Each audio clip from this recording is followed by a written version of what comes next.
తాకట్లో ఉన్న బంగారాన్ని విడిపించి ఆ రోజున మార్కెట్ ధర కట్టి మిగిలిన డబ్బును మీకు అందిస్తుంది కొమ్మూరి గోల్డ్.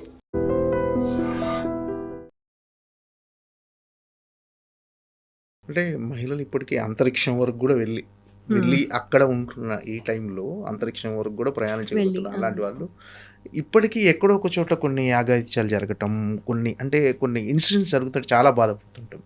సో అలాంటి వాటి విన్నప్పుడు ఏమనిపిస్తుంది అంటే డెఫినెట్గా ఇంకా సొసైటీలో మార్పు రావాలనిపిస్తుంటుందా, లేకపోతే ఇంకా మన మైండ్ సెట్ మారాలనిపిస్తుంటుందా? లేదండి. I think good and bad life long ఉంటుంది. ఎంత మారినా, ఎంత మనము అవేర్‌నెస్ తీసుకొచ్చినా, ఎంత good and bad people are there. As long as good and bad people are there ఇవన్నీ ఉంటాయి. అది మనం ఆ రాంగ్ టైంలో, రాంగ్ ప్లేస్‌లో, రాంగ్ పీపుల్ దగ్గర ఉన్నప్పుడు మనం ఎఫెక్ట్ అవుతాం. సో మనం జాగ్రత్తగా ఉండాల్సిందే. మనం ఎంత అచీవ్ చేసినా, మనం ఎంత లెవెల్‌లో ఉన్నా, మనం ఎంత స్ట్రాంగ్‌గా ఉన్నా కూడా మనం రాంగ్ టైంలో రాంగ్ పీపుల్ దగ్గర ఉన్నప్పుడు మనకు కూడా డేంజర్ వస్తుంది. సో మనం జాగ్రత్తగా ఉండాల్సిందే ఎవ్రీ టైం. అది గర్ల్ అవ్వచ్చు, బాయ్ అవ్వచ్చు, అది ఓల్డర్ పీపుల్ అవ్వచ్చు, యంగర్ పీపుల్ అవ్వచ్చు, డజంట్ మ్యాటర్.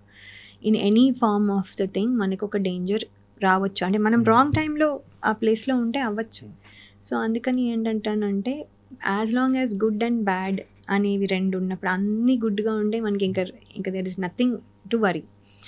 కానీ యాజ్ లాంగ్ అది ఉండదు కదా. So that's not a perfect world. అలా ఉండదు కాబట్టి గుడ్ అండ్ బ్యాడ్ ఉన్నప్పుడు ఇవి ఎప్పుడు ఉంటాయి. ఇది మనకి విన్నప్పుడు చాలా బాధేస్తుంది. And at the same time మనకేమనిపిస్తుందంటే ఆ టైం అంతా అయ్యో వాళ్ళు ఎలా ఫీల్ అవుతున్నారు అని అనిపిస్తుంది. మనం ఏం చేయలేని సిచ్యువేషన్లో ఉంటుంది. అట్ ద సేమ్ టైం మనకి కొన్ని రోజులు భయంగా కూడా ఉంటుంది. అంటే మన చుట్టూ ఎలాంటి వాళ్ళు ఉన్నారో ఇప్పుడు అని ఒకలాంటి తెలియని భయం వస్తుంది. So it's all part of the thing. మళ్ళీ మర్చిపోయి మనం మూవ్ ఆన్ అయిపోతాము. కానీ we have to keep in mind that మనము ఎవరి చుట్టూ ఉన్నాము, వాళ్ళు ఎలాగా ఉన్నారు, మనతో ఎలా ఉన్నారు, వాళ్ళు కొంచెం అబ్జర్వ్ చేస్తూ ఉండాలి. So to keep our self safe. అంటే మీరు ఇచ్చే సజెషన్ ఏమన్నా ఉందా? అంటే సేఫ్టీ కోసం కానీ, ఉమెన్ ఎంపవర్మెంట్ కానీ. అంటే అండి, సేఫ్టీ అనేది ఆటోమేటిక్లీ ఒక ఇన్స్టింక్ట్. అది మనం ఏమీ నేర్పించాల్సిన అవసరం లేదు. ఒక ఇన్స్టింక్ట్ ఉంటుంది. బట్ ఏమంటానంటే recognizing people are very important. అంటే మనము బ్లైండ్గా ఎవరిని నమ్మేయద్దు, ఎవరిని ఇది చేయొద్దు. మంచిగా ఉండండి, మంచిగా ఉండడంలో తప్పులేదు. But don't give them too much freedom, don't give them too much ఇది దట్ వాళ్ళు వచ్చి మనల్ని అడ్వాంటేజ్ తీసుకునేలాగా, అది ఏ రకమైన అడ్వాంటేజ్ అయినా అవ్వచ్చండి. అది మనం ఈ ఎక్స్ట్రీమ్ మనం వినే న్యూస్ల్లో ఎక్స్ట్రీమ్ లెవెల్కి అవ్వకపోవచ్చు. జస్ట్ చిన్న మోసం కూడా అవ్వచ్చు. ఈవెన్ 100 రూపీస్ మోసం కూడా జరగచ్చు. So that is also not okay. ఎందుకు చేయాలి? లేకపోతే మీతో ఫ్రీగా పని చేయించుకునే వాళ్ళు అయి ఉండొచ్చు. సో నేను చెప్పేది exploitation can be in any way. It's not just physical abuse or murder ఇవే కాదు.